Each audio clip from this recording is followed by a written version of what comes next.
ব্রাহ্মণবাড়িয়ার আখাউড়া স্থলবন্দর দিয়ে কমেছে আমদানি, তবে সম্প্রতি বেড়েছে রপ্তানির পরিমাণ।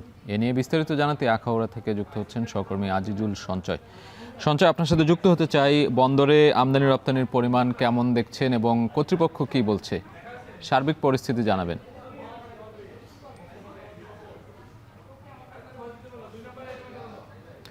সঞ্চয়, শুনতে পাচ্ছেন নিশ্চয়ই? আমদানি রপ্তানির যে সেখানকার যে পরিস্থিতি সেটি জানাবেন। ২০২৪-২৫ অর্থ বছরে বন্দর দিয়ে ভারতে রপ্তানি হয়েছিল ৫১৪ কোটি টাকার পণ্য।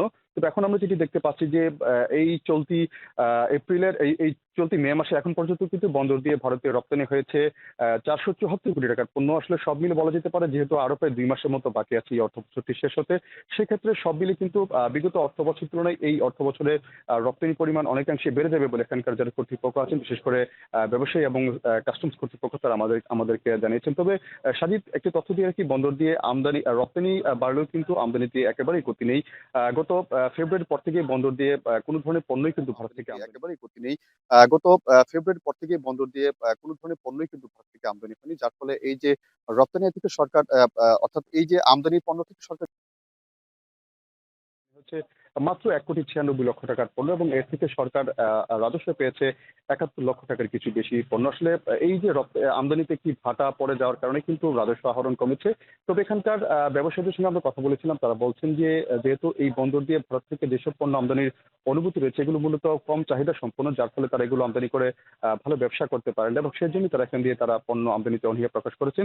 তবে তারা বলছেন যে যদি রপ্তানি আরো অনেকাংশে বৃদ্ধি করা যায়, সেক্ষেত্রে কিন্তু সরকার যেমন বৈদেশিক মুদ্রা অর্জন করতে পারবে এবং ব্যবসায়ীরা ক্ষেত্রে আহ্বান হবেন।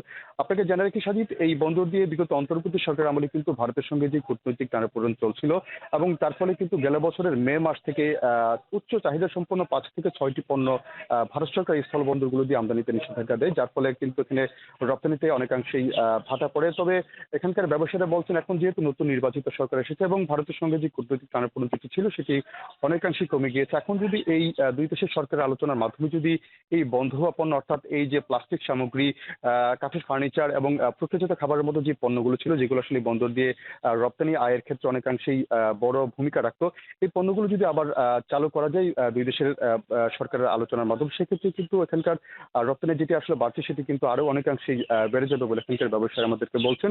একটি তথ্য দিয়ে রেখে সাজিদ, এখানকার ব্যবসায়ীরা কিন্তু বলছেন যে তারা আসলে এখন যেহেতু হিমায়িত মাছের উপর আসলে রপ্তানি আয়টি অনেকাংশে বেশি নির্ভর করে, ছাড়া সিমেন্ট এবং যে সুটকি এই ধরনের কিছু পণ্য এখান দিয়ে ভারতের রপ্তানি হচ্ছে। তবে তারা বলছেন যে রপ্তানি আয়টি আসলে বাড়াতে তারা ভারতীয় ব্যবসায়ীদের সঙ্গে তারা আলোচনা করছেন, এবং তারা চাচ্ছেন যে যদি নতুন আরো কিছু পণ্য আসলে যদি এখানে যুক্ত করা যায়, সেক্ষেত্রে আসলে তারা ভারতীয় ব্যবসায়ীদের সঙ্গে তারা আলোচনা করে তারা চেষ্টা করছেন সেখানে আসলে ভারতে কোন কোন ধরনের পণ্য আসলে আরো চাহিদা আছে যেগুলো এই বন্দর দিয়ে ভারতে রপ্তানি করা যায়, সেটি নিয়ে কিন্তু তারা কাজ করছে। এবং সব মিলে বলা যেতে পারে এই এই যেই প্রক্রিয়া আসলে যেটি চলছে, ব্যবসায়ীদের এই যেই চেষ্টা তারা করছেন সেটি যদি সফল হয়, সেক্ষেত্রে কিন্তু রপ্তানি আয়ের ক্ষেত্রে কিন্তু বেনাপোলের বা সাতক্ষীরা ভুমরার পরেই কিন্তু এই আখড়াস্থল বন্দরটি কিন্তু অবস্থান করবে।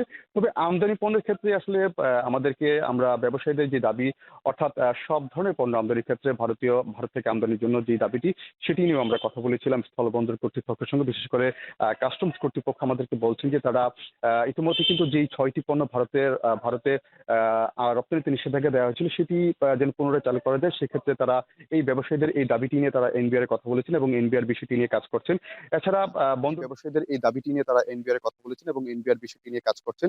এছাড়া বন্দর দিয়ে যেন ভারত থেকে সব ধরনের পণ্য আমদানির অনুমতি দেওয়া হয় সেই বিষয়টি নিয়ে কিন্তু তারা কাজ করছেন, এবং তারা বলছেন যে হয়তোবা সহসা এই বিষয়টি নির্দেশনা আসবে, এবং যদি এই কাজটি যদি এই নির্দেশনাই যদি আসলে বাস্তবায়ন করা যায়, অর্থাৎ যদি সব ধরনের পণ্য আমদানি করা যায়, সেক্ষেত্রে কিন্তু সরকার রাজস্ব।